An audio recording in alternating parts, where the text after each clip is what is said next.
Hello दोस्तों, हमारी आज की कहानी है माँ विधवा होने के बाद इस उम्र में शादी कर आपने हमारी नाक कटवा दी। कहानी पसंद आए तो हमारे चैनल को सब्सक्राइब जरूर करें। मम्मी जी, आपका कमरा अब से आपके अकेले के रहने के काम आएगा। आपको इतने बड़े कमरे की क्या ज़रूरत है? आप एक काम करिए, ऊपर वाली मंजिल के कमरे में शिफ्ट हो जाइए।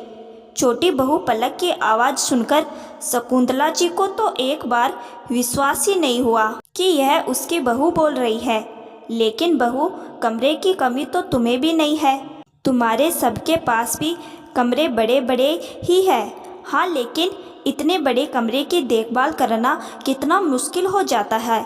और अब इतने साज सजा से भरे कमरे में रहना आपको शोभा भी नहीं देता है।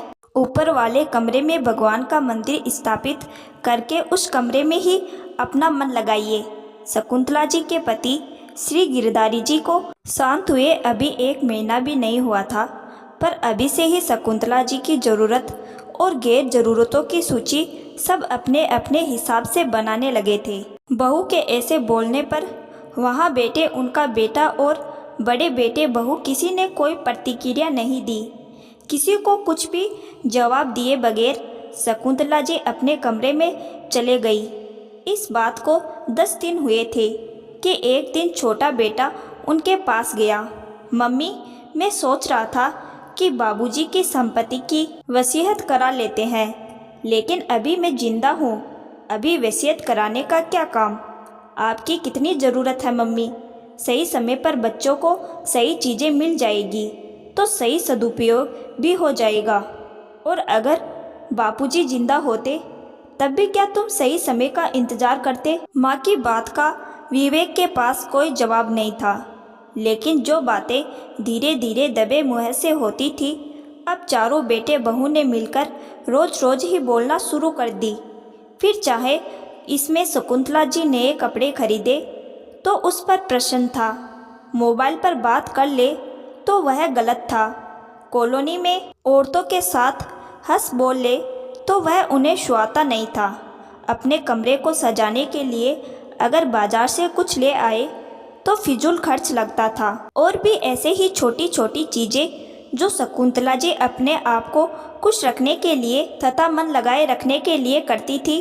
बेटे बहू हमेशा कुछ ना कुछ इसमें प्रश्न उठाते ही रहते थे। कई बार अकेले में शकुंतला जी को रोना आ जाता था। विधवा हुई हूँ इसका मतलब यह तो नहीं कि जीवन खत्म हो गया है। आज अगर पति जिंदा होते तो भी वह यह सब करती, तब किसी को कोई परेशानी नहीं थी। तो फिर अब मुझे मेरी उम्र क्यों याद दिलाई जाती है? क्यों ये बताया जाता है कि कुछ भी करने की मेरी अब कोई उम्र नहीं बची है? क्या विधवा होने पर आपकी मौत भी उसी दिन तय हो जाती है? शकुंतला जी की बड़ी पोती चित्रा यह सब नोटिस करती थी। उसे अपनी दादी के प्रति घरवालों का रवैया बहुत अकड़ता था। एक दिन उसके स्कूल में ग्रैंड पेरेंट्स डे मनाया जा रहा था और वह जिद्दी करके अपनी दादी को स्कूल ले ही गई। शकुंतला जी कुर्सी पर बैठकर चित्रा का इंतजार कर रही थी, जो कि अपनी किसी सहेली से बात करने में व्यस्त थी कि तभी वहाँ एक सभ्य आवाज़ सुनाई दी। अरे शकुंतला, तुम! इतने सालों बाद तुम्हें यहाँ देखकर बहुत अच्छा लगा। शकुंतला जी एक बार तो पहचान नहीं पाई, फिर उन्हें ध्यान आया कि यह तो उनके बचपन के घर के पास रहने वाले नारायण जी की आवाज़ है।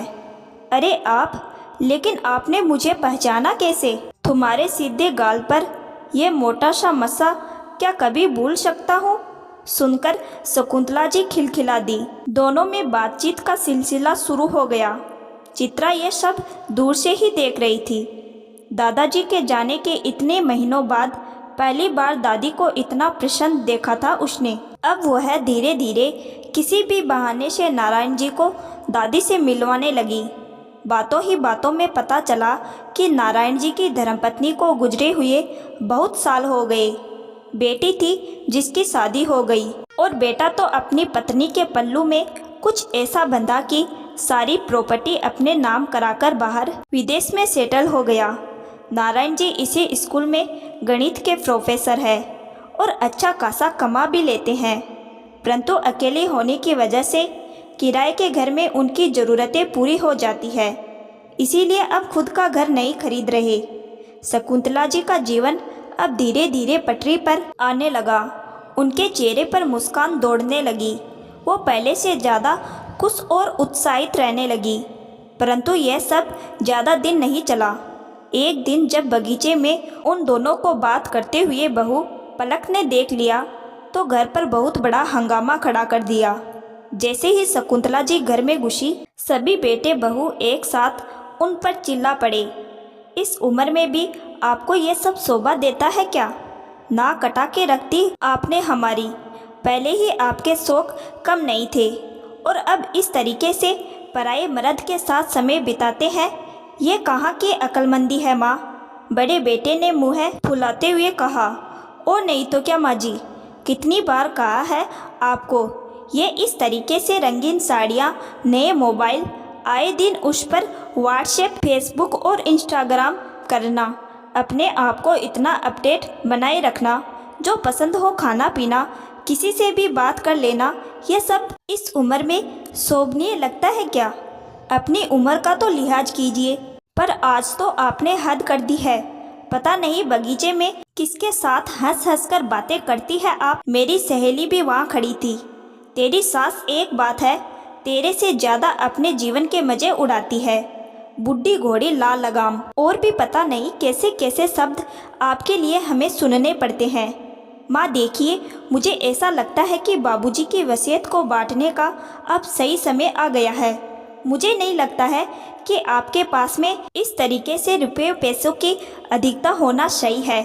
आप इसे गलत तरीके से उपयोग में ले रही है। बड़े बेटे ने अपना ज्ञान झाड़ते हुए कहा। एक तो आप विधवा, ऊपर से आपकी इतनी उम्र हो चली है।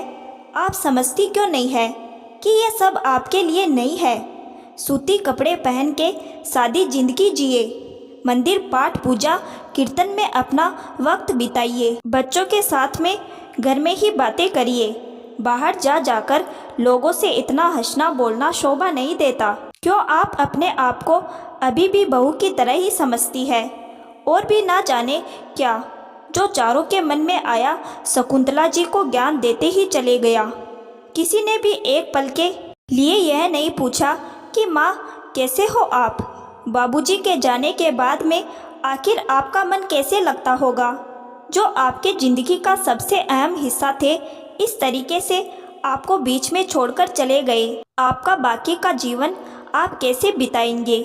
बाबूजी का साथ छूट गया, इसका मतलब यह तो नहीं कि आपकी उम्र भी ख़त्म हो गई है। आप अपनी बची हुई उम्र अकेले कैसे बिताएंगे? आज बेटे बहू की बातों से शकुंतला जी को सब कुछ साफ साफ समझ में आ चुका था। अगली सुबह वह जल्दी ही घर से निकल गई। लो, कल इतना सब कुछ सुनाया इनको, पर अभी भी कुछ समझ नहीं आया। छोटी बहू ने चिढ़ते हुए कहा। दोनों बेटों को ऑफिस जाने का वक्त हो रहा था कि तभी दरवाजे पर घंटी बजी। जैसे ही बड़े बेटे ने दरवाज़ा खोला, उसकी आंखें फटी की फटी रह गई। सामने शकुंतला जी लाल रंग की साड़ी पहने, माथे में सिंदूर लगाए, गले में हार पहने नारायण जी के साथ खड़ी थी। माँ, ये क्या कर लिया आपने? बड़े हक से दोनों घर में घुसे।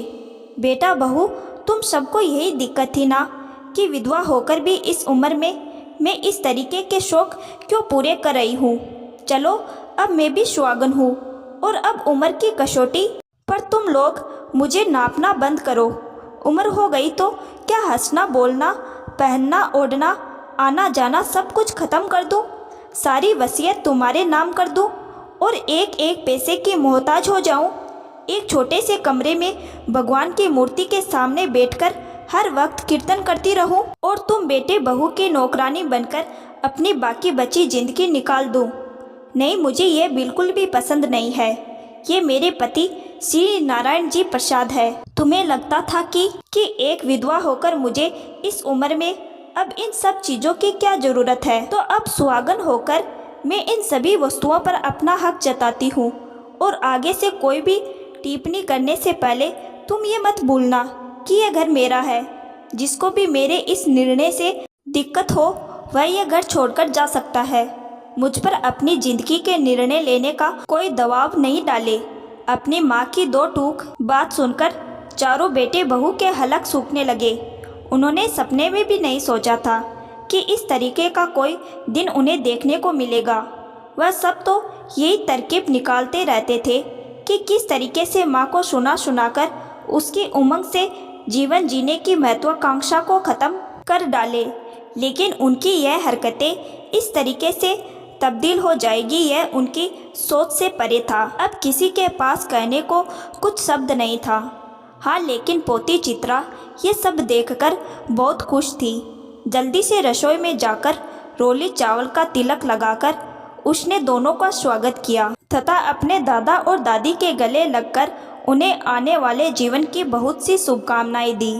दोस्तों, किस किताब और किस ग्रंथ में विधवा तथा उम्रदराज लोगों का जीवन निर्धारित किया है? शकुंतला जी को जो प्यार नारायण जी में दिखाई दिया, अगर वैसा ही प्यार और अपनापन उनके पहले पति के जाने के बाद में उनके घर वाले उनको देते तो शायद उन्हें नए जीवन साथी की ज़रूरत नहीं पड़ती। वह अपनी बाकी बची उम्र अपने परिवार वालों के साथ खुशी खुशी बिता सकती थी। लेकिन परिवार वालों का यह रवैया हर वक्त यही जताता रहा कि किसी को उनकी ज़रूरत नहीं है, सबको उनके धन की ज़रूरत है। शकुंतला जी का प्यार पवित्र था और शादी केवल शारीरिक जुड़ाव नहीं बल्कि मानसिक सबल प्रदान करने वाला एक खूबसूरत बंधन है। शकुंतला जी के निर्णय से क्या आप सभी सहमत हैं?